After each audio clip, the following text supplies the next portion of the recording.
बिस्मिल्लाहिर्रहमानिर्रहीम, अस्सलाम वालेकुम। पीवीटी न्यूज़ एचडी के साथ मैं हूं सोहेल चौधरी। नजर डालेंगे आज की अहम खबरों पर।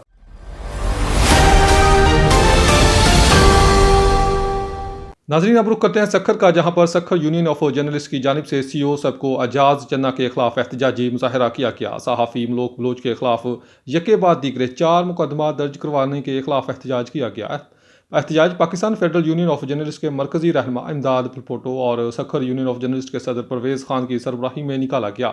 सीओ सबको एजाज चन्ना ने सबको मुलाजमीन को इस्तेमाल करके सहाफ़ी के खिलाफ 4 झूठे मुकदमा दर्ज करवाए हैं। सबको हकाम सहाफ़ियों पर मुकदमा दर्ज करवा कर अपनी करप्शन नहीं छुपा सकते। मरकजी रहनमा PFUJ इमदाद पलपोटो ने यूनियन ऑफ जर्नलिस्ट सहाफ़ी मलोक बलोच के साथ खड़ी है और सीओ सबको एजाज चन्ना खुद एक करप्ट अफसर है और खुद बिजली चोरी करवाता है। सीओ सबको के खिलाफ मुतलका अदारों की मुबैना रायत से शकूक व शुबहात बढ़ रहे हैं। एहतजाज में सीनियर सहाफ़ी महताब अंसारी, राजा रुस्तम अंदड़, फ़कीर आदिल, रजब मंगरियो, सरफराज चन्ना, शबीर मेमन, यासर अंसारी और दीगर शरीक थे।